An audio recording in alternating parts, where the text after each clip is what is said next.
This is October the 19th, 2021. This is the Entrepreneur Master Series with the real Jason Duncan. It's part of the Successful Entrepreneur online learning community. Today's guest is Merril Chandler with Get Fundable and Credit Sense. I'll introduce him shortly, but I just wanted to give a brief introduction to what this video is about.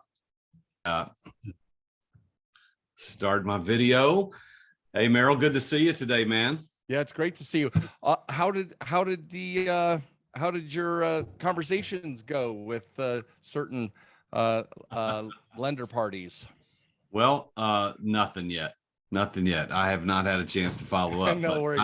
I'm interested to see how this goes because I did get my immediate problem figured out. So got something going. So I'm ready to let these folks in on some insider information today. So awesome. Now I had one question for you. Just wanted to make sure. I have it kind of I'm promoting the boot camp, and I am sharing with them the things that they learn in the boot camp. Is that all that works for you? Yep. And we're going live right now. It's already out. We're recording, so I'm going to do an official intro of you, and then you and I'll have that conversation. Whatever you want to present is going to be great because I know people are going to love it. And I'd love you to just insert in when you see something that's a wow or reinforces part of our previous conversations. You're like, no, okay, we got to stop right here. I'd love to make this interactive, right? I want everybody who's attending and who watches it in the future to really see that this is that there are some real solutions that we're going to be discussing today. That is correct. All right, well, let me go ahead and stop the share and go to my gallery view. Well, I want to welcome you, everyone who's dialed in live right now for the webinar. I am the real Jason Duncan, and you've stumbled into this thing called the Successful Entrepreneur Online Learning Community. I'll talk about what that is in a minute, but this particular video we do once a month rather. It's called the Entrepreneur Master Series. And the reason I do this is I want to bring into all of my clients and students around the world who are part of the Successful Entrepreneur Online Learning Community. I want to give them really high value stuff, just like you. I want to give you very high value tips and tricks on how to execute your life as an entrepreneur better. And today's topic is one of those topics I think that we've had probably more positive response and people saying, hey, I want to go to this. I want to be a part of this than just about anything we've done in the past. And it's because we're talking about getting money. We're talking about getting free fundable money. Yes, we're going to talk about getting fundable. We're talking about getting free money. And the fact that you are here today on this webinar, or you're watching it post a live recording, you've got it later as a member of the Successful Entrepreneur, you're able to log in and watch all of the past videos and webinars that we've done, whether you're here live or you're watching it after the fact. I want to thank you for dialing in, being here today. I'm going to introduce our guests in just a minute, but I want to talk just one more second or two about what the successful entrepreneur is. So as a business coach and a successful entrepreneur myself, my goal in life is to use my gifts of teaching and leadership to help you get the results that you want out of life. And so to that end, I spend all my days, most days, working with entrepreneurs, helping them either get their businesses started or helping them grow. But my main goal is to help you exit without exiting. It's something that I call exit without exiting, living the exit lifestyle. How do you live that ideal life now rather than waiting for some point in the future when somebody might give you money for your business and you might be able to go do what you want to do later? Why don't you do that now? Why don't you design that business so that you don't have to wait? And so that's what I'm doing. And as part of that entire experience, I have a membership. It's only $55 a month. You can join. It's called the Successful Entrepreneur Online Learning Community. And you get access to a minimum of 3 live webinars and training with me, just like this every single month. One of these is called the Entrepreneur Master Series, which you're in right now. And you're going to see how amazing this is because I got Merril Chandler here today to talk about his special gift and superpower about how to get fundable. And I do one of these a month for 90 minutes where I bring in an outside expert and we talk about great things about entrepreneurship. I also do one called Ask Jason Live, where I literally open the microphone, open up everything. You could submit questions ahead of time. And I do a 1-hour Q&A with anybody from around the world who wants to ask questions about entrepreneurship. It's like getting coaching without paying my fees. You actually just get in for $55 a month. And you might just want to do that. You can get me and access to me to ask questions. The other thing I do is called the Success Lecture Series. So once a month, I do a lecture on a certain topic. The upcoming topic this month is going to be how to stay laser focused on your vision. So I'm going to talk about that. Next month, I'm going to be talking about how making money actually works, which is going to be something I think you'll like to hear. And the next month's Entrepreneur Master Series is going to be yet again another killer one. I'm going to be doing one with Patch Baker on growing your wealth through acquiring businesses. It's a great idea. The guy he owns like 57 companies, on his way to do 2,000. He wants to own 2,000. But that's next month. You're here today to learn from Merril Chandler. So let me introduce Merril. Over 25 or so years ago, Merril Chandler, who is a consumer credit pioneer and co-founder of Lexington Law Firm, which is the largest credit repair firm in the country, he became dissatisfied with the results of credit repair, and leveraging his extensive knowledge of credit profiles, credit recovery strategies, he developed a process that could optimize credit profiles and scores. And he founded the company called Credit Sense. And he did that to deliver revolutionary technology to real estate investors, business owners, entrepreneurs, savvy borrowers, anybody like that, just like you, nationwide. And Merril has helped thousands of clients create 800 plus fundable credit profiles, and he can help you do the same. It's called Get Fundable. And he became so successful at this, at fulfilling his mission, that he and his executive team met with the FICO CEO, the FICO, your FICO score. He met with the CEO, Will Lansing, to review Credit Sense's impact on borrower funding optimization. And after that meeting, he was authorized to meet with the FICO score development team and ask 100 questions to better his ability to help borrowers just like you and me accomplish our funding goals. And from those meetings, Credit Sense learned even more ways to help borrowers achieve fundability, tier 1 credit profiles. And what he is going to be able to do today is give you a 90-minute snapshot of those things that he does. He's going to talk about how to turn you into a funding machine, how to get you the access to the capital that you need. I met him through one of my business coaches recently, and had a brief call with him in preparation for this about some things I need to do, because I want to get access to $1 million in unsecured business lines of credit, just like you do. So that's why Merril's here today. So Merril, with all of that, I want to say a big thank you for being here on the Entrepreneur Master Series today. Thanks, man. I'm thrilled to be here. This is my jam. Getting entrepreneurs, real estate investors, business owners, putting money in their pockets so you can grow their dreams, grow their businesses, and accomplish a higher quality of life. That's my jam. So I'm thrilled to be here. Well, what we want to talk about, of course, is this idea. You said that you've got 3 secrets to get $1 million in unsecured business lines of credit. And I know I've been an entrepreneur for a long time. And I remember the first time I got that $1 million line of credit, I thought I'd hit the holy grail, but it was so hard and long to get that and to keep it. And in actuality, if I want to be truthful, there was a moment when my banker did something with less than 100% integrity, let's just say it that way, and just about bankrupted me. It was really bad. So getting access to the money is one thing, holding on to it and paying attention to how it works, and knowing how to leverage it is another thing, right?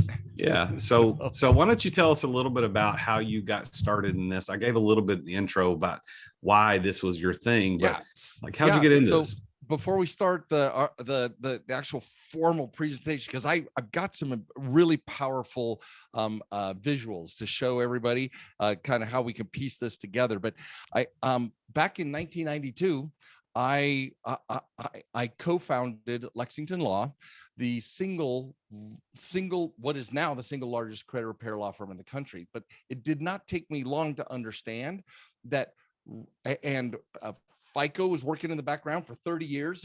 FICO was scoring people's credit long before it became public and available to us in 2001, so we could get our FICO scores.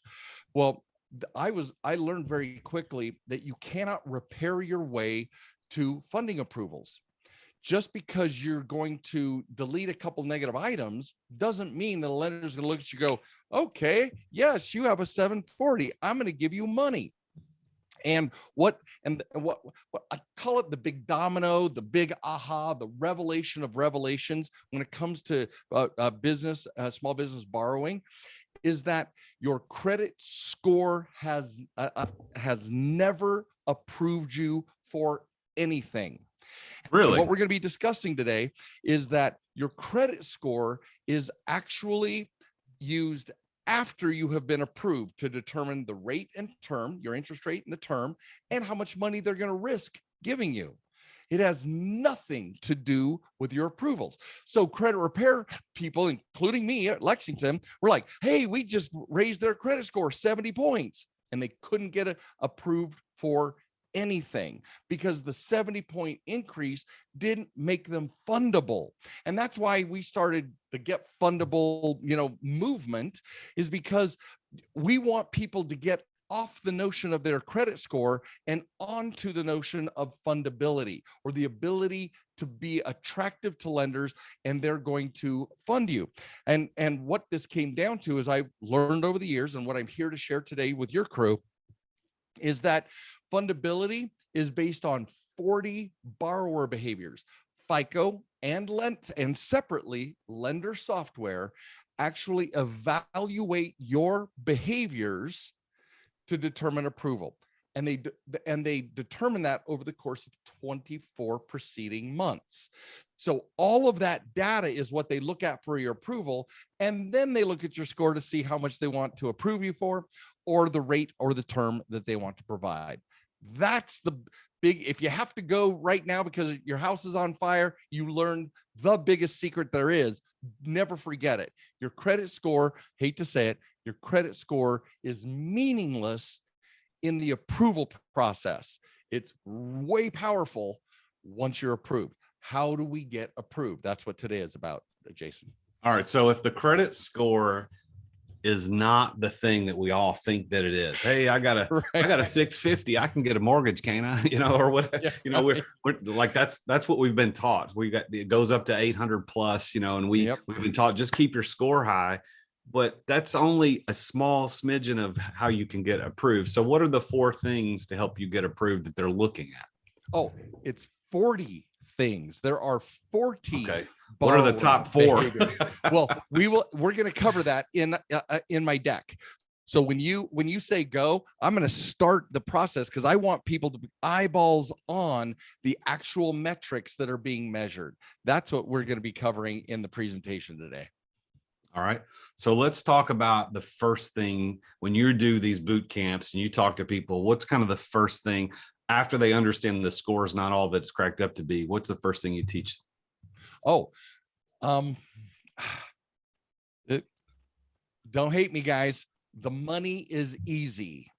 It's what you're going to do with it is hard. I call it, I call in the A to Z of your life. What's your end game? What's your Z? What are you after? Because most of us have a why. Our why is our family and generational wealth. It's our motivation. It's our purpose, our mission.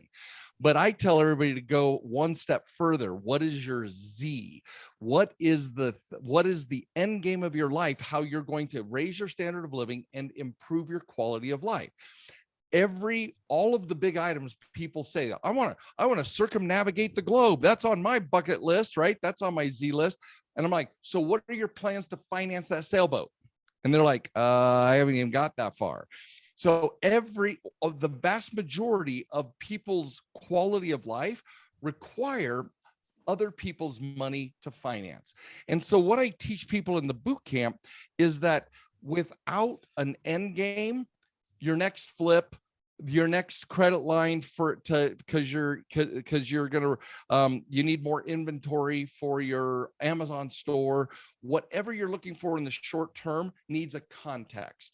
And so we spend a little bit of time on people's context so that because ultimately the money is easy. It's how does this money serve your long-term improvement of your quality of life? That's the first thing that we cover in the boot camp. So if I say, hey, I want money because I'm opening up an e-commerce store, for example, is that enough to know, or is there more to it than that? No, that's plenty. I help people with their short term. But remember, in my boot camp, it's a 2-day transformational event. This isn't just being peppered with information. It's actually solving your short-term, medium, and long-term financing goals. And so we want to get a context for what is it that we want to be financing. If you need 100 grand to help, then there are certain dominoes that have to fall for that to happen. And so we get down into the grit of what are the 40 borrower behaviors? Where are you out of alignment? What's your fundability index? How do you stack up against lender underwriting guidelines? All of that is covered, inside of the boot camp. But we do it in an organized way. There are over 30 borrower challenges and the strategies to actually solve those problems for each attendee. So let's go through a few of those. What are the biggies? I mean, what are the things that you think we could move the needle the most right now? Okay, so the biggest challenges are, let's see,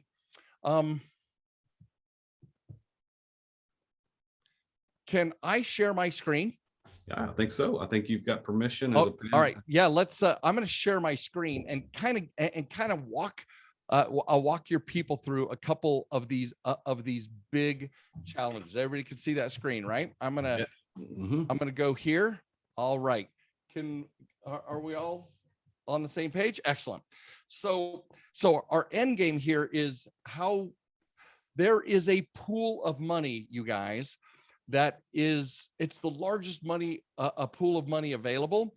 And part of the reason why why folks do not have access to this money is because you don't know the rules of the game. So let me talk about there are two unstoppable forces that are happening right now. Two unstoppable forces. One is economic and one is technological. And what do I mean by economic is that the banks have more money right now than they have ever had, Jason, ever, and more money to lend. The problem is that the target, the approval target, has gotten smaller. And so every bank of the top 33 banks, which include the tier 1 and tier 2 banks, have this pool of money that they're ready if you qualify. And qualification is way more than your credit score, right? So the idea is, how do we need to be in the flow to get this money? The second unstoppable force, and I say unstoppable force because whether or not we do anything about it, this is all happening out there. Are you going to ride the wave, or are you going to be crushed by it? That's ultimately what we as entrepreneurs have to decide. So what I mean by technology is that lenders hate full doc loans more than you do. And not possible. I know. Now, sounds counterintuitive, right? But, yeah. But in one of my FICO meetings that I attended, and this is actually the FICO score development team, in one of the meetings that you talked about in the introduction, right? In these meetings, I was told that everything is moving to automatic underwriting. So what's automatic underwriting? Jason, you and I, and most of our listeners, how many of us have filled out an application either on paper in a branch or online, and we were approved in like 30 seconds to a minute, right? All of us. No human being looked at those. Nobody evaluated your income and debts and all that stuff. Computer software did it all. And now that took 30 seconds to make that lending decision. The reason why lenders hate manual underwriting is, in one of these conferences, they actually told me that SunTrust, a vice president of SunTrust Bank, which now is Truist Bank, they said to break even on a manually underwritten loan, the loan amount had to be $38,000 at prime plus 4% for a minimum of 3-year term. They broke even on that loan. So compare that with somebody filling out a 1-page application and getting an approval, which is more profitable. Now, enter COVID. COVID is literally taking every single human being out of every single branch in the country for over a year. They're just barely opening back up, right? They moved the movement towards automatic underwriting. The whole game changed, Jason, because in each one of these in these branches, they had time to do a manual. Even if it was more expensive, human beings were looking at your stuff. They empowered their software to make these decisions. And these score development teams, every one of them created every bank out there, the top 33 banks, which are tier 1 and tier 2 banks, and many community banks and credit unions are all moving to this automatic underwriting because it's less expensive. And believe it or not, the software analysis is more dependable than even manual underwriting. And so if I could interrupt, so Merril, if everything's going towards automatic underwriting, does that, in your opinion, as a specialist behind the scenes and knowing how this really works, does that always give the proper view of what somebody's credit worthiness is and their ability to repay? Absolutely. So let me stop the share so we can so they can see us a little bit better. All right. So think of automatic underwriting reviews these 40 borrower behaviors for the preceding 24 months, and it's a rolling 24 months. So that means it's never too late.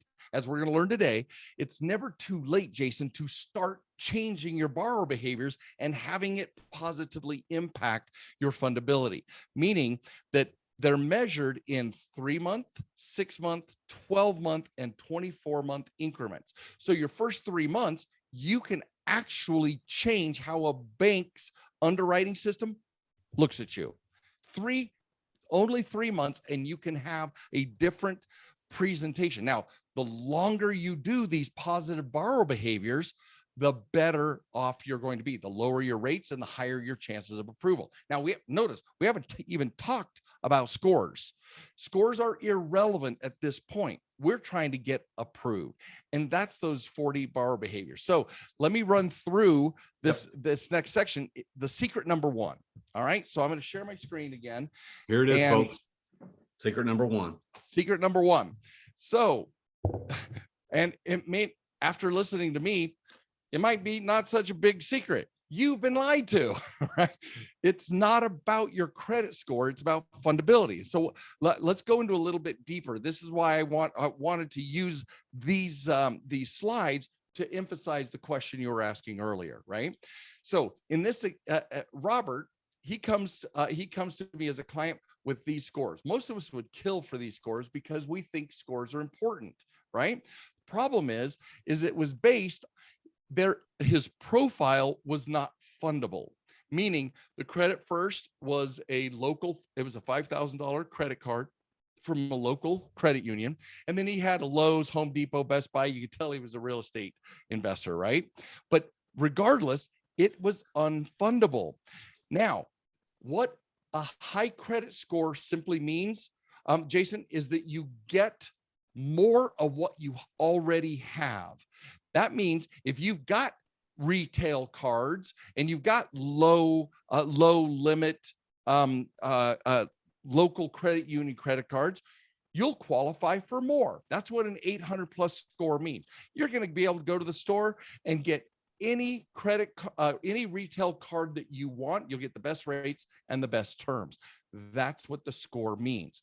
But you will never, ever, ever, ever, ever get a $50,000 or $100,000 Wells Fargo business line of credit on your Home Depot reputation. It has never happened, and it will never happen.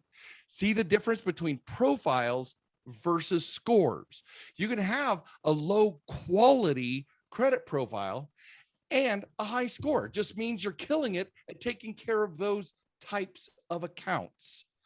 But it's never going to help you get high value accounts, because high value accounts want to see what you've done to their types, their peer types of lenders. Does that make any sense, Jason? It does make sense. And I would ask this because I think that probably other people are asking this question in their minds too. Is okay, so the Credit First and the Lowe's and the Best Buys of the world, go get those consumer credit cards at the desk to save 5% off your next purchase.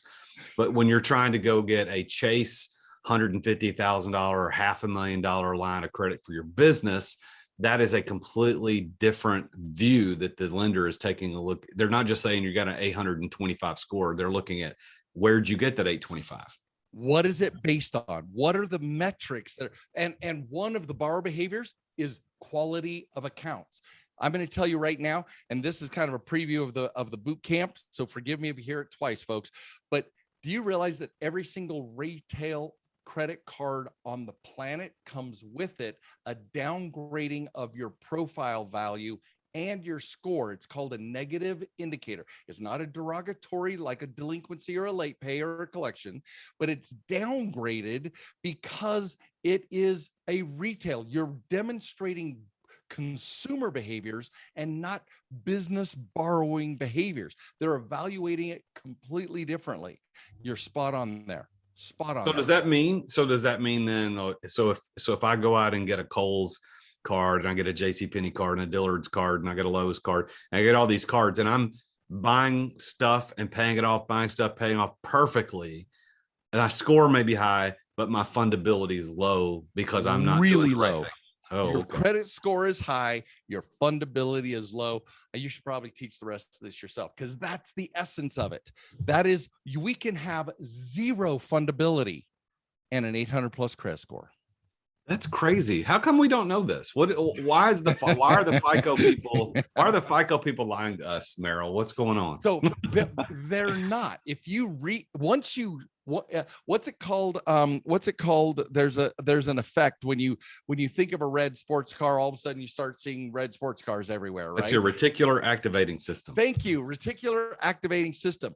The second you learn it, every one of our listeners today, every one of the viewers are going to walk out of here, and then they're going to start seeing things and be like, it's true, because they're not necessarily lying. They're just obsequious in their language. They're a little neutral because they don't want to turn you away, but they have to disclose certain truths. They'll say, oh, this credit score is for entertainment purposes and educational purposes only. Well, now we know why, because it's not even input into the system until you're approved. So are the Chase credit cards, like for Amazon or for Apple or Harley Davidson, Chase is the bank behind it, but then they brand it with, like, I have a Southwest business card.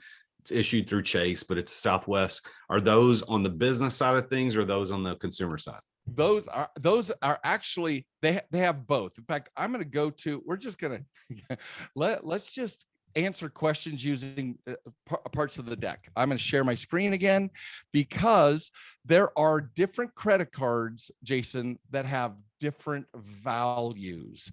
And let's see. So these are all personal, but there are Bank of America, Chase, Wells Fargo, Citibank. Those are the big four, right? Those are all tier 1 accounts. But oops, I guess this is over here. I'm going to move this out of the way.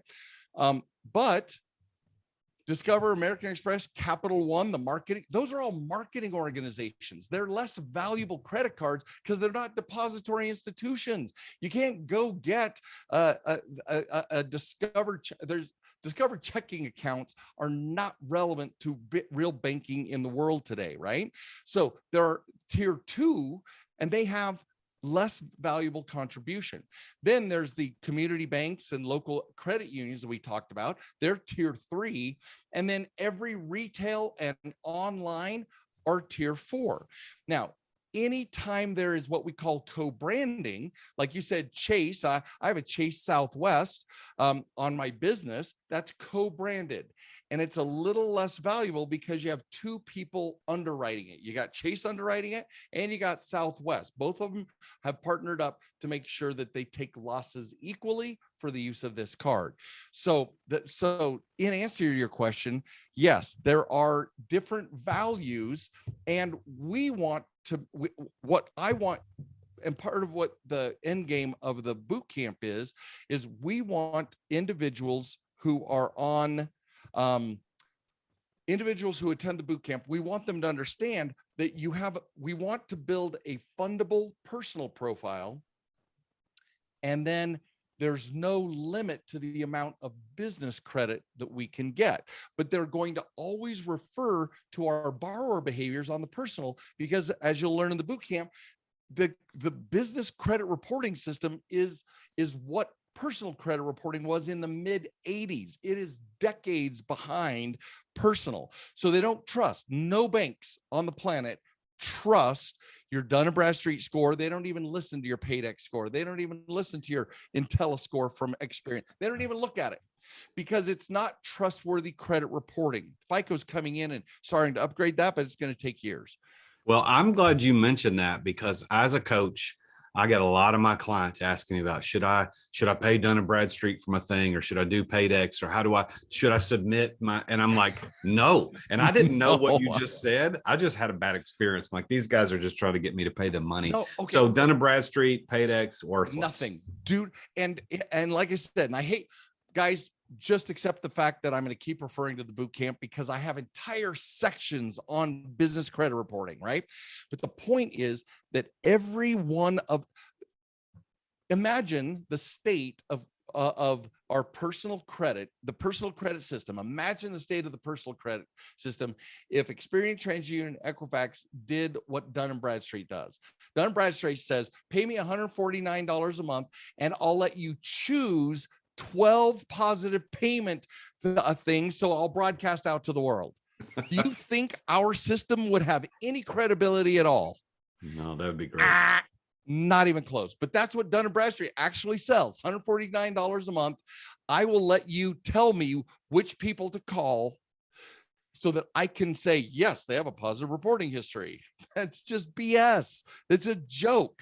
So nobody uses, the lenders, they look at your personal credit profile and see how you treat money. They evaluate your 40 borrower behaviors because those borrower behaviors translate to business borrower behaviors. So they look at your personal profile, and I call your personal profile, guys, the goose that lays golden eggs, meaning your golden eggs of all this business credit, but they're always going to check and evaluate. That's why they pull a personal credit report. And when they look at that personal credit report, they go, oh, look at all of these amazing metrics. This guy, this woman is dialed. I love this borrower. $50,000 business line of credit. That's how automatic underwriting works, but it is not that way. And so the quality of your profile is a big deal, you guys. So I got two questions that come to mind. Number one, I'll ask both and you can divide them up how you want. But number one, how do we improve the personal credit profile the fastest and easiest way? Number two, why are, like, if I've got $150,000 tier 1 credit card on a business and it's not reporting to my credit profile, aren't I being not punished or penalized, but aren't I missing out on the benefit of having that that business credit profile? That's the glory of it. All right. I'm going to pull this up. I haven't done this on a web class in a moment, so hang on. I'm going to pull up my little sheet here, and we're going to map this out. I love this. Here we go. Professor Fundable is off to the races here. So let's take a look at this. So we have okay, I'm going to change my mic so that and make it go out here. There we go. All right. Can you hear me better? Well, all right. So here's your personal profile. And then here's the business profile, right? Now, your business profile uses the data from the personal profile to see if you are fundable. Then, of course, after the approval, it checks the score. But here's what's interesting. This personal profile, you can have too much available credit. There are 11 ways to be unfundable. It's beyond the scope of this. The boot camp will go through all 11 ways. There are 11 ways to be unfundable. Inquiries, utilization, too much available credit, too little credit, poor quality of a profile, just to name a few, right? There's a whole bunch of reasons why a lender will just throw you out and deny your application. And many of us, since we don't know the rules of the game, will have several of these going on at the same time. Too much utilization and too many inquiries, because we think a different bank is going to think of us differently. So we just go chase money, which is the great easiest way to shut it down, right? So we can become unfundable, And then one of the big ways is too much credit. Now, there is no such thing as too much credit on the business side. I have clients with $3.6 million in business credit lines, loans, and business credit cards. You can have as much as you want over here. The dollars are easy, but if depending on your profile, if you have 100 grand or more, for some people it's as low as $60,000. That's too much credit. They'll shut every application down on your business. Shut it down because you have too much available credit. And here's why. When a lender, now I hope your people don't mind me over delivering. It's okay if I over deliver, guys, because I'm so far off book right now. We're good. So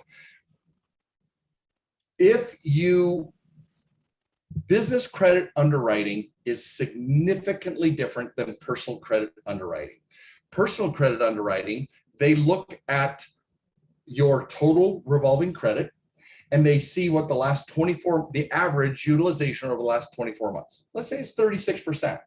Well, if you go get a new credit card, they'll in their calculations, they'll charge that up artificially to 36% and see if you can handle the payment. Because you've shown, your borrower behavior show, I carry 36% on average. Not true with business borrowing. Business borrowing, they have learned for the last 400 years they've been lending that we will sacrifice our personal credit to make payroll or keep our business going. So when you're borrowing for business, they're going to artificially max out every credit card over here and then see if you can afford the payment. So if I have a client with $60, $70, $100,000 in personal credit, but even if it's at 1%, 5%, 10% of balances, they're going to artificially max those credit cards and then see if you can afford this. The more credit you have over here, the less likely you're going to get approved over here. But if you have this perfect model, and there's a formula for it, but if you have a perfect amount of personal credit with good utilization, then you'll get approved over and over and over again for business credit. All right, so let me break this down for just a minute because I love this, and I'm getting some comments on the chat that they're liking what they're hearing. So what I would say here is this to the entrepreneurs that are listening, because that's why you're here. You're an entrepreneur. You're a successful entrepreneur either today or tomorrow. This is another benefit of being a business owner. Like, I didn't know this until recently, and Merril's helping me see it even more, is that you have a business and the ability to borrow on that business. Yeah, they're gonna look at your personal credit to give you approval. There's almost no way in most cases they're gonna approve you for business credit without looking at your personal credit scores or your fundability on your personal side, correct? On your personal side. But here's what I think Merril's saying is, guys, we have to exercise our right and ability and benefit of getting business credit. So if you're a home builder, or if you're a general contractor, or if you're in the software space, or if you're running an e-commerce store, quit going and getting personal credit cards to finance that stuff. Yes. Yeah. Now, so another whole section we cover is what I call business credit card posers. So anybody who is part of the tribe, I'm going to ask a question, and no, it's a safe space. There's no credit shaming going to go on here, no matter how much I jump up and down. Perfect example of somebody who thinks they're doing good by themselves or doing good for their company. If you have a Capital One Spark card or a Discover business credit card, both of those cards report to your personal profile. Now, there's a bunch of other ones, but I'm just using those as examples. I call them business credit card posers, because here's the rule, you guys. If they report to your personal profile, they are not business credit cards. I don't care what it says on the statement. I don't care what it says on the plastic. Don't care what their marketing says. If it reports to your personal, it will ruin your fundability. Watch this. So let's go back over here. And let's say we're being good borrowers, right? We get a Spark credit card, a Discover credit card. Some American Expresses report to personal. And so we keep our personal credit cards low. Here's our time and here's our balance.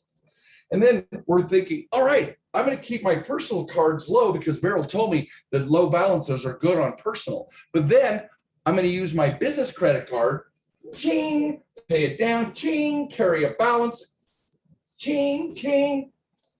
If it reports to your personal, it's ruining your metrics that are being measured for your fundability, because all of these high balances and carrying balances and all this stuff is making you unfundable. But you think you're doing right by your business. You're using a business credit card to do business things. Discover, same way. Ding, ding, ding. And without knowing it, you're stepping on every funding landmine out there, you guys. Yeah, I was always, when I started one of my first bigger company, it turned out to be a bigger company. I ended up getting I started out by getting an American Express Platinum card in the business's name, but on my Social Security number, my personal credit score. And at the time, I was offended by that. It's like, well, I don't want this to be on here. I want it to be just on business, or I want it to report, because we're spending $200,000 a month on this credit card as a business and paying it off. 200 paying off, 200 paying off. That's a lot of money. That's a couple $1 million a year spent on a credit card, but I'm not getting credit for it on my personal. And I was upset, but actually you're saying that actually is the better thing. Nailed it, and did well, because you're building your reputation. You're building your relationship with American Express, right? Yeah. That's vital, because your quote limits or your spending capacity can continue to grow and grow. They'll take you to $300,000 or more if you just keep showing that you're awesome at it. What we don't want is our business behaviors to infect our personal fundability. That's what is a deal crusher, because those are the things that are going to actually harm our borrower profile. So those are let me hit secret number 2, because I want to get to secret number 3. I'm telling you, this is going to blow your mind. So let's go to I'm going to share my screen again. And here we go. So secret number 2. So number 1 was, it's not your credit score. Get over it. If you came to my boot camp, I never want to hear what your credit score is. Don't care. I honestly do not care. And I'm the only person on the planet who says that, because I know that if you tell me how fundable you are, or let's say you tell me I have an 800 plus credit score, I'm like, so where's your $1 million credit line? That's the only thing that matters to me. And you'll come to me because you don't have that $100,000, $200,000, $500,000 or more, because we don't know the rules of the game. And that's why Jason and I are here together. So secret number 2, your funding approvals rely on borrower profiles and borrower behaviors. So think of it like this. You think of your during prosperous times, you got a big funding target, and lenders will approve anything that hits that target. What we do is, I don't know how many of you have sighted in a gun, but a rifle. You don't move the target around to sight it in. You don't move the gun itself. You move the sight. It's what you're looking through. And we dial with those little dials and triggers. We make those borrower behaviors become highly, highly fundable.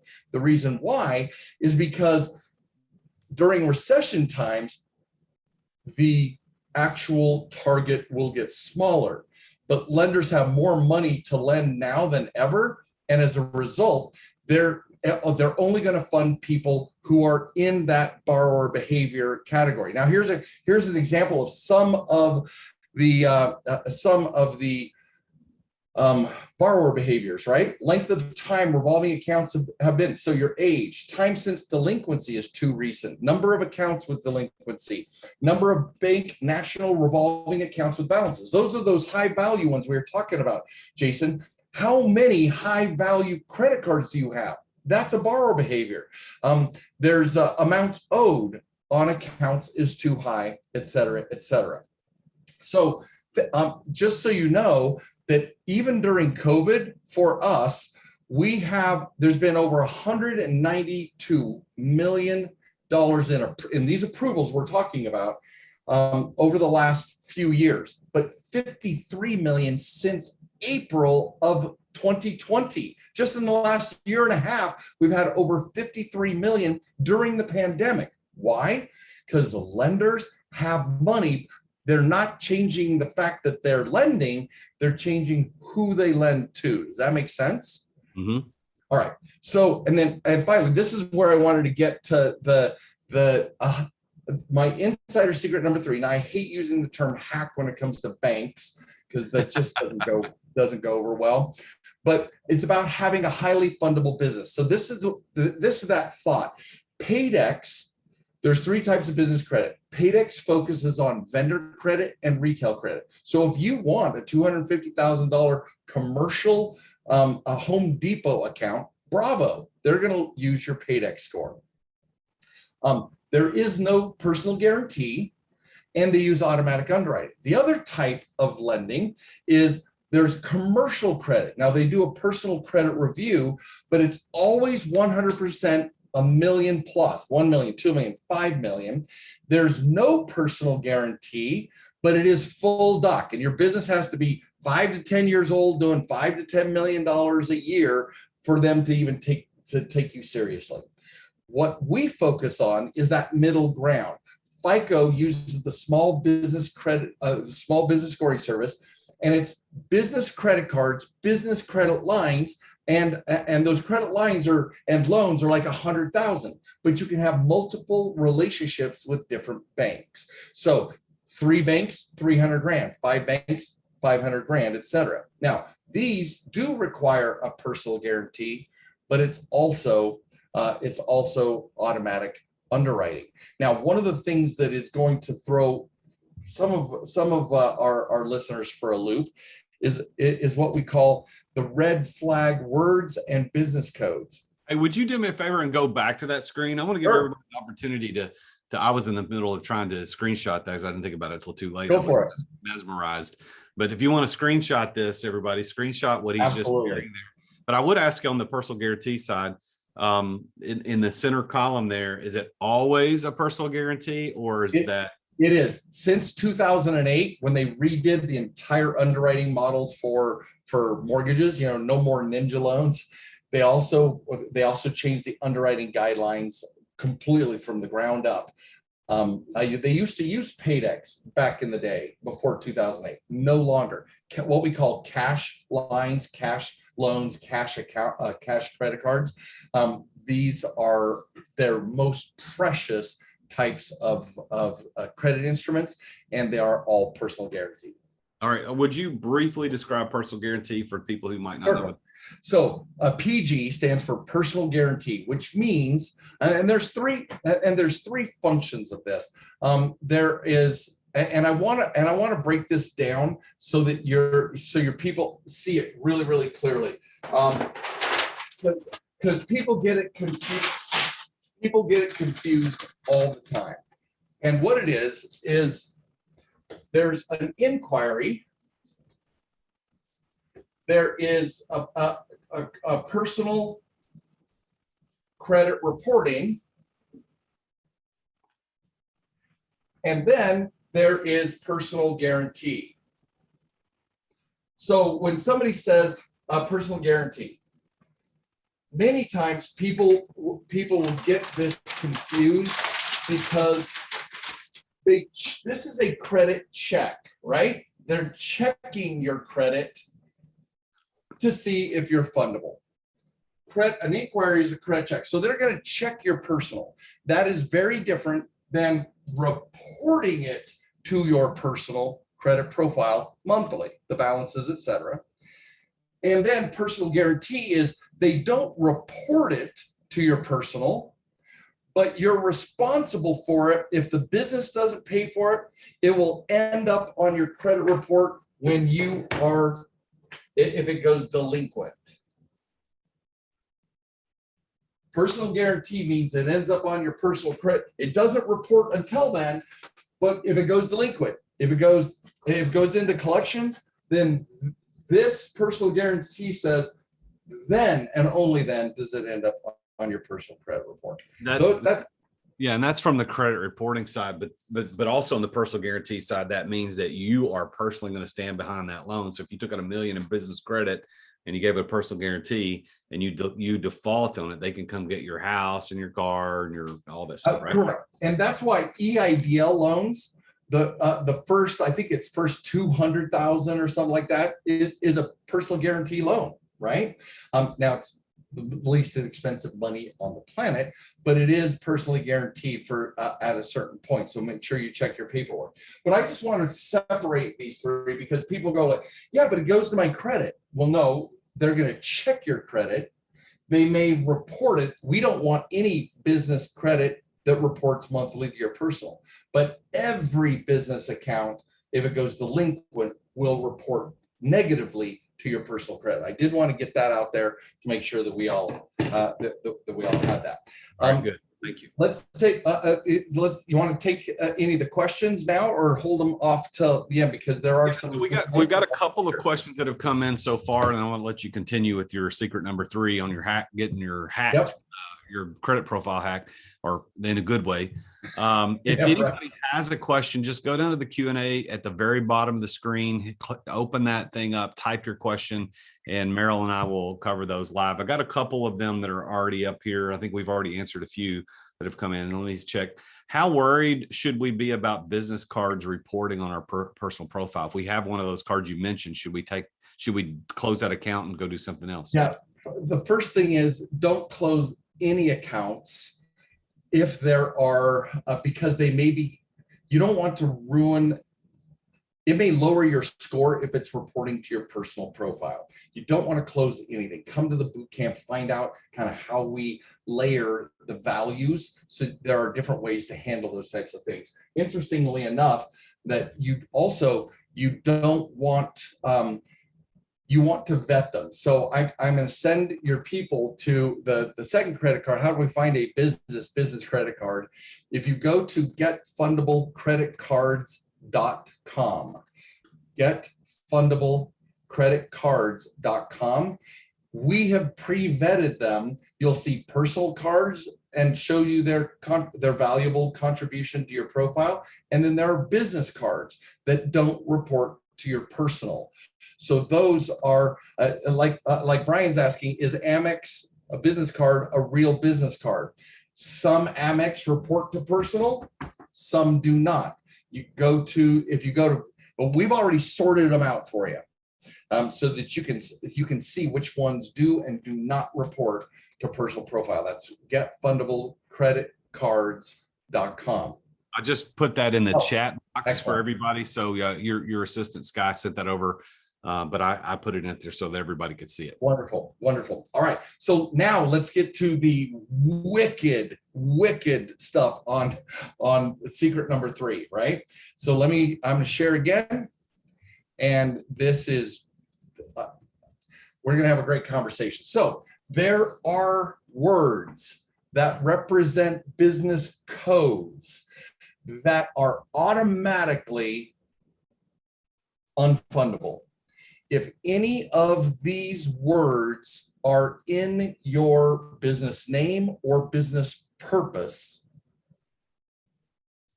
and you want unsecured stated income loans, you can go full doc and still make and do money with this because now they're evaluating the business. They're not evaluating you. But if you have these words in the name or purpose of your business, you are unlikely to get any unsecured stated income funding. All All right. So now that Merril said that, I want to let everybody know that I happen to be pretty astute at figuring out how to do assumed names and name changes, because I'm doing that. One of my companies is named Dunhaven Investments, and I now know that I shouldn't have that. I don't know that I'll change that name, but I've got other companies I've changed names on.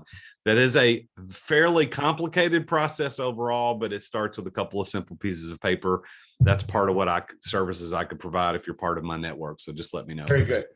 Do that. We don't go into great detail unless somebody becomes our client, but there are ways to amend it, but it's got to go throughout everything. Here are the 3 areas that you have to make sure are all literally on the same page. So let me tell you guys kind of how the evolution of this process, so that you can get angry with the rest of us. All right. First of all, so you go file an LLC or an INC, a stock corporation, LLC or an INC.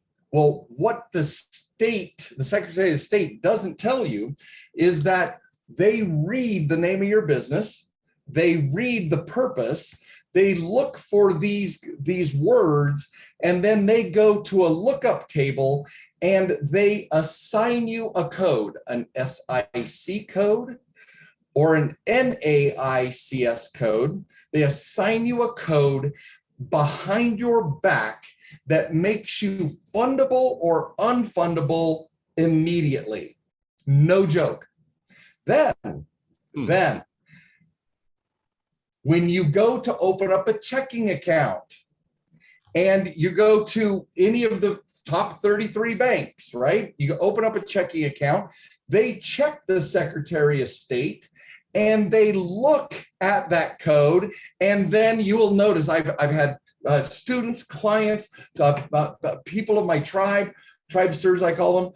Everybody, they'll literally watch like a veil of disinterest fall over a banker's when they're filling out, because they're like, okay, I can't lend them anything, so I'm just going to go through the paperwork and get the hell out of here.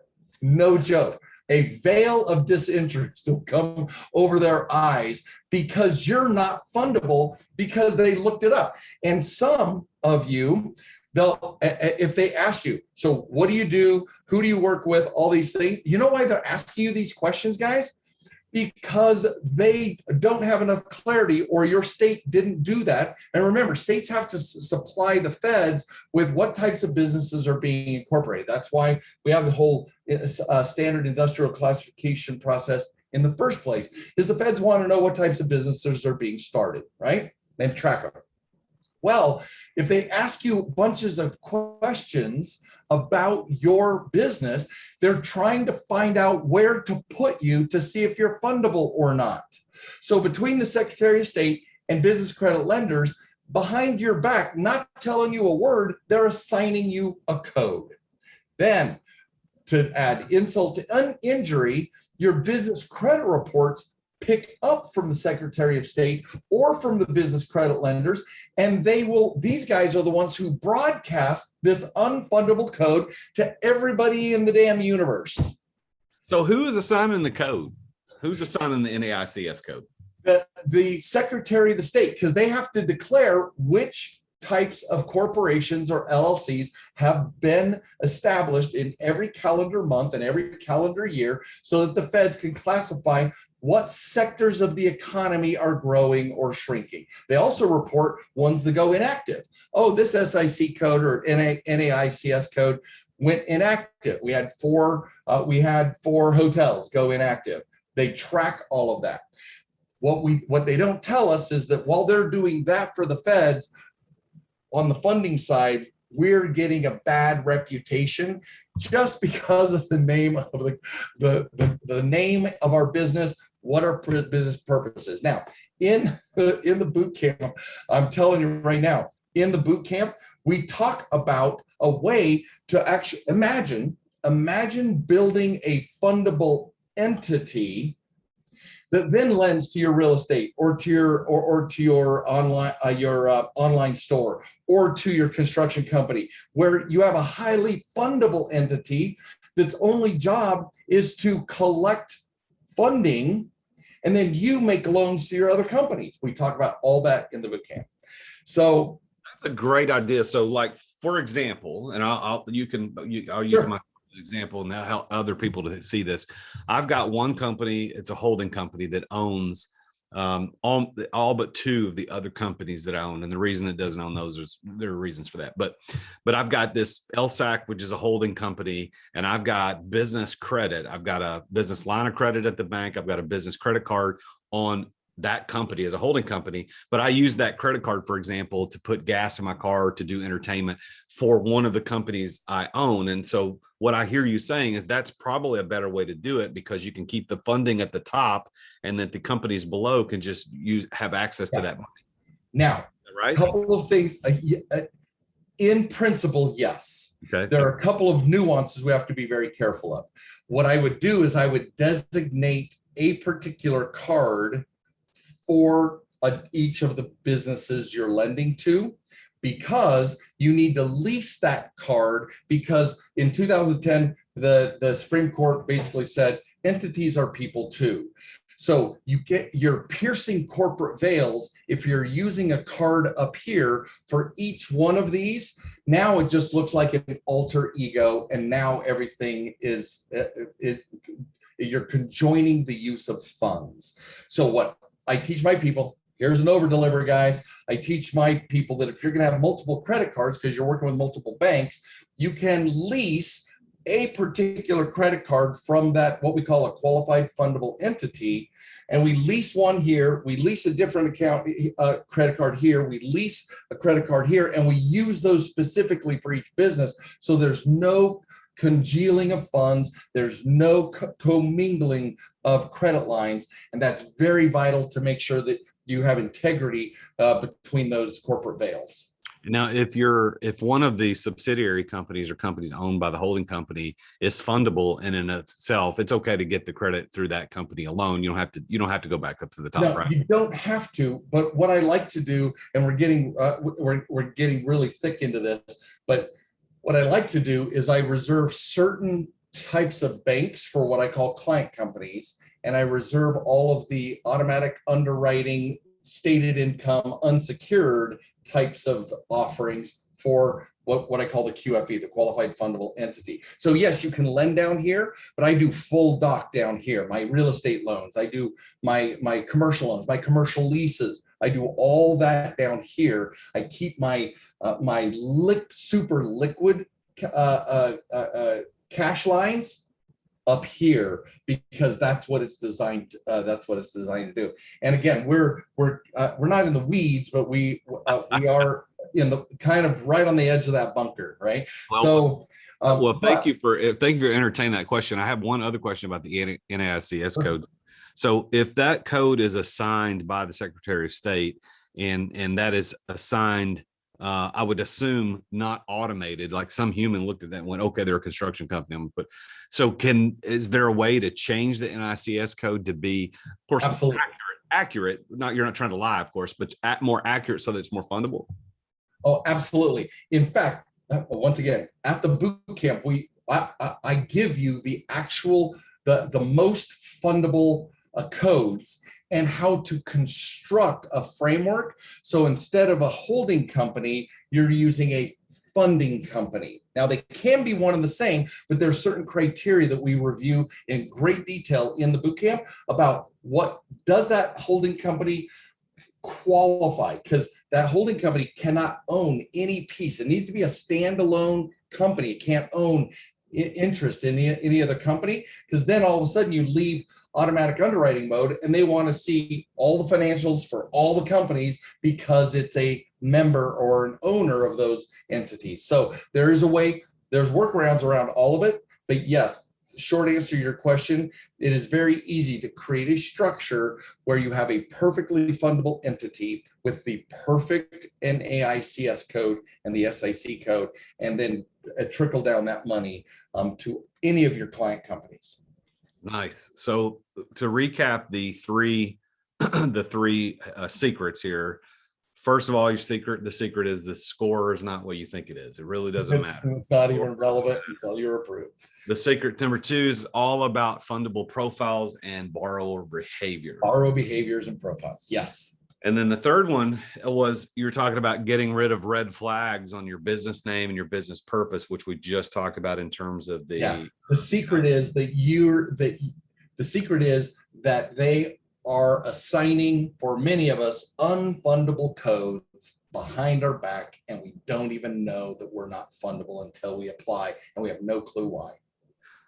Yeah. Wow. This is good. So could we spend some time? We've got about 25 minutes left in our time together today. Could we spend some time? Of course, first of all, listeners and viewers, if you want to type in questions, go to the Q&A, hit the Q&A. Please. They'll pop up. Merril and I will see that. We'll make sure to address those questions. Absolutely. But the other thing I would like to know just in general is these 40 borrower behaviors. Are there some really top 2 or 3 that you could say, these are the easy ones to go fix? And I'll give an example. You reviewed my credit profile. You told me to go to myfico.com. I think it was myfico.com. Myfico.com. And I paid the $30, got the full report. I sent it to you to kind of review, which you could do for other people as a coach. That's kind of what you do for a living. But you said to me, one of the things was that one of the things was my employer or employment profile. So the company that I started 11 years ago was the oldest company I've worked for. My profile, which should be, but one of the profiles showed that I just started working for them last week. Yeah. Not last week, but last month. I don't know how that happened, but you're like, you got to get that fixed because that's going against your borrow profile, right? Absolutely. So let's go to that. First of all, everybody go to myfico.com. It's the only credit report that shows all 28 of your scores. It shows your mortgage scores, your auto scores. Yes, you have them. It has your credit card scores. Yes, there are credit card scores. There's actually 3 of them, 3 sets of them by all 3. So go there. Only the truth is actionable, you guys. So you've got to get myfico.com, and there's no affiliate. I'm not getting paid a dime. I just want you to have the truth. And if you go to the boot camp, that subscription is going to be required because we do a deep dive into what all that means towards your fundability. Next, at the very end, near I believe it's the last page, it's called your personal information. Make a note of all this until you get your report. You're going to look, there is a whole identity problem. Here's borrower behaviors. Do you realize that your identity is the gatekeeper to your approvals? They will, if you have multiple versions of your name and or multiple addresses and or multiple employers, you remember, this is all automatic underwriting. They're not looking at your ID and say, oh yeah, that's Merril Chandler. They are looking at you as data points. And those data points, if they do not reconcile, if they do not sync up between all 3 bureaus, you are hit. And so what Jason's referring to is that down at the bottom, they say that not just the name of the business. You're lucky, Jason, because yours had the same employer. Where you're getting hit is that the start date was recent on one of them. Now think of it this way. You put on your, how long you been with that company? 11 years. Okay, 11 years. So you're filling out application, right? And you're filling out the application. They say, so what's the name of the company? You put the name of the company. Say, how long you been there? 11 years. And then they go check the TransUnion that says the summer of 2021. Now you are a liar. And they are going to reject your application out of the gate, you guys, because you just lied on an application. Are they going to believe you or the application? Are they going to believe your application or the reportings of other creditors and lenders more? They're going to believe their peers. They're not going to believe you. So now you're a liar, and now you get rejected. So one of the things that you're saying, Merril, is we need to make sure that when we download that FICO report, is we can go just to the bottom, the personal information, and just make sure that is correct. And if it's not, how do we correct it? So do not ever do an online dispute for the rest of your life until your dying day. Never do an online dispute. You are going to call them, or you are going to write a letter to the 3 credit bureaus. Whoever has, and there's a whole thing. We have a whole section called personal borrower identity in the boot camp, where we go through how to build the perfect fundable borrower identity. I'm telling you, we solve all of these problems. The very questions you're asking, perfect. You'd think you were a plant. These are exactly what we talk about, how to make a fundable profile that gets a yes from a lender. Having Merril Chandler, Merril Ray Chandler, and Merril R Chandler smattering through my personal information to an algorithm, that's 3 different people. There are 29 Merril Chandlers in the credit bureau databases. So which one am I? Who are they going to give a $100,000 business line of credit to? They want to know before they approve it. So if I've got different versions of my identity, address, etc., I got to have my stuff tight, right? Okay. So you call the credit bureaus. Your MyFICO credit report will have contact information. Do not and then you also you can dispute with the information on the MyFICO credit report. The advanced way to do it is to go to annualcreditreport.com and get what are called the raw data files, the consumer disclosure files. They're not credit reports. They're actually a disclosure of all the data that the bureaus keep on you. Then you dispute from there. But MyFICO is a great place to start. All right. So what are some other personal profile, borrower profile stuff that we can work on? We got personal information, 1. What's another 2 or 3 that are pretty easy to identify and fix? Absolutely. So here's another one. And this one usually pisses off my audience because they can't, it's so counterintuitive until we walk through it, right? If you are paying your credit card within a week prior to your due date, you are ripping yourself off of crazy fundability points. Really? Do not pay your due date early. Now, you can pay, I pay every Monday or every Tuesday, my team pays my credit card bill every Tuesday, but if that last Tuesday is within a week of my due date, we leave it open and we pay to 0 on the final on the due date. The reason why is because FICO, remember, it's about borrower behaviors.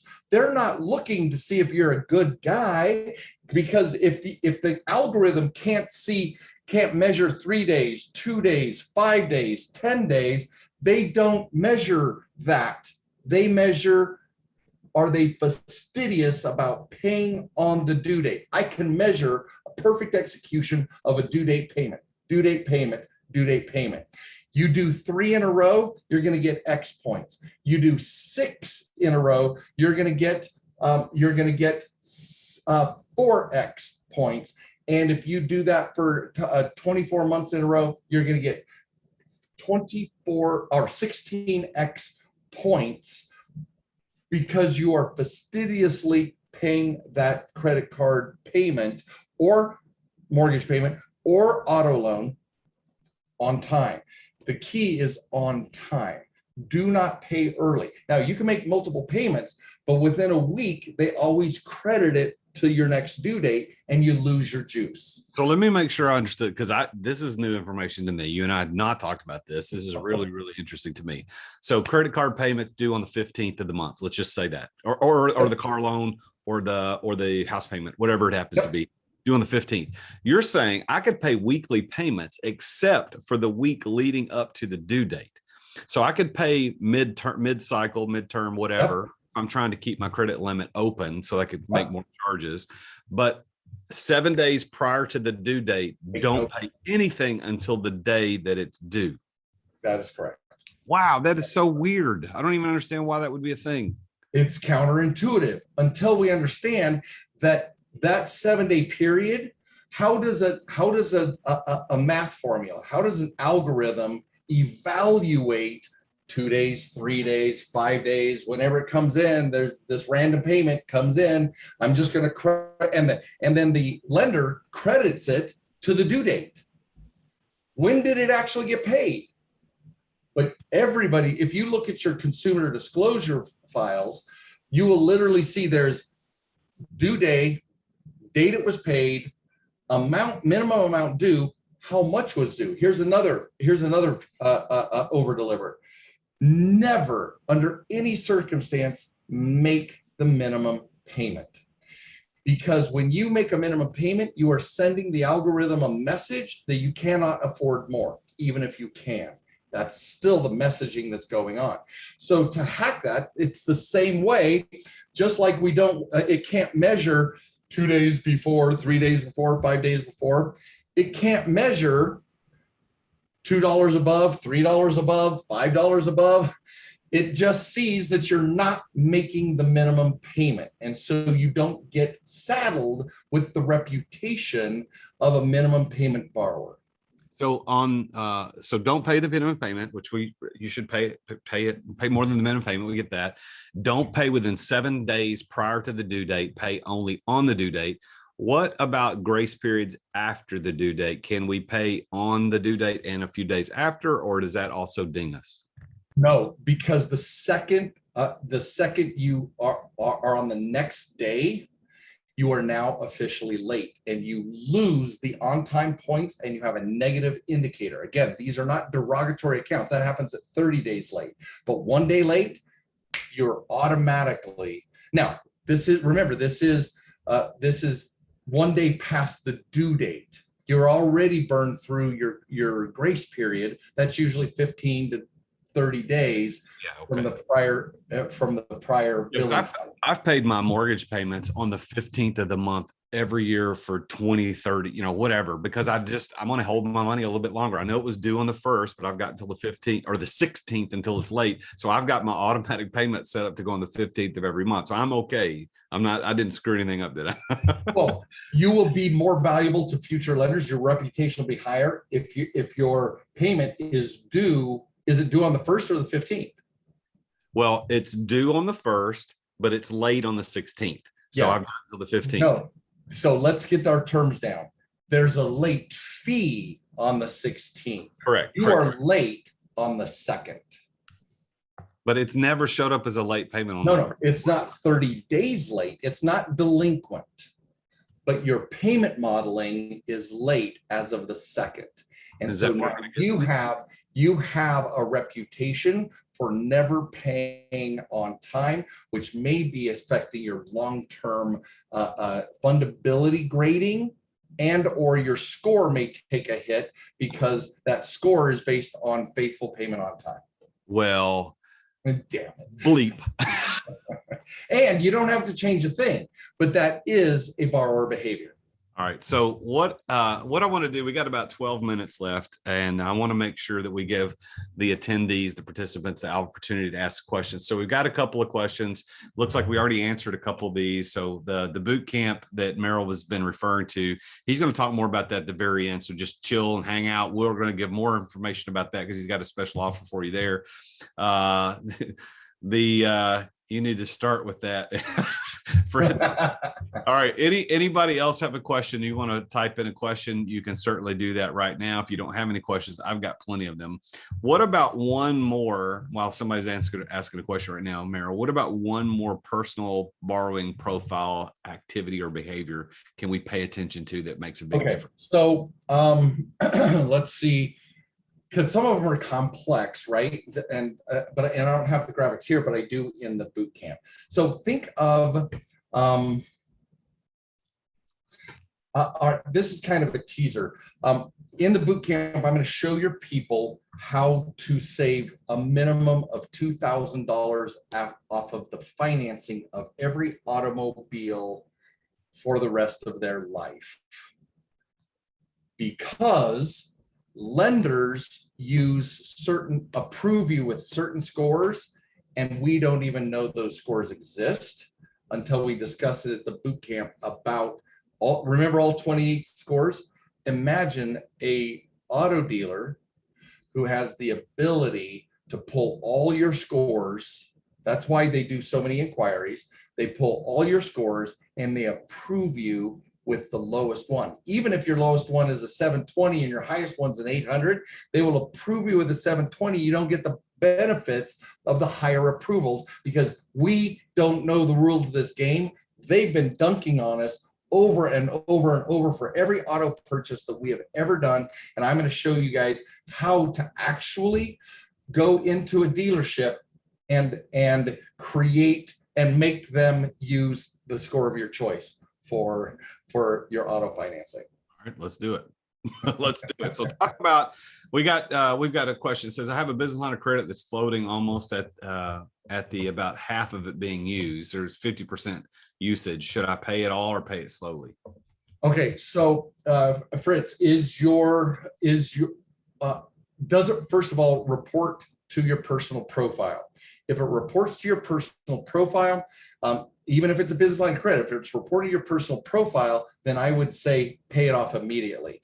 If it's not reporting to your personal profile, no, thank you. So then your payment with them is how you want to build the relationship with that lender.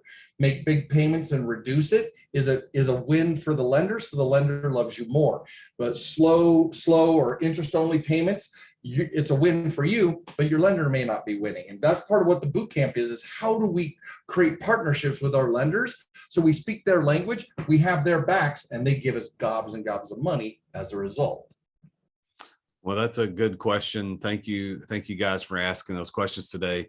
So we got 9 minutes left. So Merril, I want to give you opportunity to talk about the boot camp because unlike a lot of the guests I have on the Entrepreneur Master Series, you actually have a coaching platform that does what you have just spent 90 minutes talking about. Most of my guests, for those that are new to the Entrepreneur Master Series today, most guests just come in and we have a conversation and tips and tricks, but Merril actually does this thing for a living. He actually runs these boot camps on Get Fundable and how to do it. And I think they're extremely valuable. I'm going to be going to one coming very soon. So Merril, would you tell everybody about the boot camp and the offer that you got for them if they want to do it? Absolutely. So first things first, I want to show you guys, I'm going to share my screen.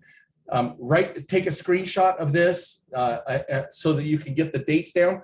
But my next boot camp, my next boot camp is on November 5th and 6th. And to reserve your spot, go to getfundablebootcamp.com. It's $97 for 2 days of this. There's no way to see how many hands you guys got up. If this has been valuable to you in little snippets, imagine 2 days with me going through a structured process to make you fundable by the end. So it's Friday and Saturday. And if you guys, and thank you, Sky, for dropping that in there. Each one, you guys, if you have questions, then you can call us or you can email us at bootcamp@getfundable.com. It's Friday and Saturday, November 5th and 6th. Now, I want to make it super simple for your crew. Here's my risk-free money-back guarantee. If you are not happy by the end of day one with what you've learned, just let us know at the end of day one, and I will give you 100% of your money back. 100%. Now, you don't get to go to day two, but if you're not happy with the funding strategies at the end of day one, your money is back. And I have a high level of integrity with my students. I want to make sure that you guys leave. So I've built this 2-day event to create the most amount of value possible so that you can literally know what needs to be done and how to move your data points so that you become more fundable on 33 different areas. And to show you good faith, please write this down. But here's my Get Fundable checklist. This is the fundability checklist that we're going to be going through. Whether you attend the boot camp or not, now you know what it takes to become fundable. The how-tos are not there, but what needs to be done is all on this Get Fundable checklist. So please, and Brian, it is 9 a.m. to 5 p.m. Mountain Time, 9 to 5 Mountain Time on both days. And Sky, will you drop the Get Fundable checklist there as well? And that is, so happy to answer any of the questions. And I have zillion. Now, when you go to getfundablebootcamp.com, you're going to see 3 different, there's recordings, there's a whole slew. There's private meetings with me reviewing your entire life and what you're creating with your fundability. But the thing if you keep scrolling, you're gonna see dozens and dozens and dozens of reviews that are literally like, holy crap, why didn't I know this 5 or 10 years ago? People talking about how influential this particular program is. So some have said that it's the single greatest education they've done in a boot camp in their entire business or professional lives. So that's my offer to you guys. $97. Well, that is so good. So thank you, Merril, for sharing that. So let me close us out and give us a couple of just things to take over. Sure. Let me share this. This is just, I want to thank you guys for attending this month's Entrepreneur Master Series. And this is the type of value that I'm bringing every single month, every single week when I do one of these. The Entrepreneur Master Series is monthly, and then I do a success lecture series a couple times a month, which, by the way, coming up next Tuesday morning at 9 a.m. Central Time, I'm doing a 1-hour success lecture series on how making money actually works. I'm going to talk about how making money actually works, and it's going to blow your mind. Today, we've talked about how to use the money and how to use that funding. But on Tuesday next week, I'll be talking about how making money actually works. So you need to make sure that you are a part of the Successful Entrepreneur online learning community. And if you want to do it, it's only $55 a month to have access to these live trainings every single month with me and people just like Merril. Now, I want to also say that I think what Merril's got going on with the boot camp is fantastic. I think for $97, you could waste money at the bar and not remember anything. So $97 to get your life worth of coffees. And you could do something that's actually going to get you to that next level in the business. So look at going to his getfundablechecklist.com. Check that out. Go to getfundablecreditcards.com. Check that out.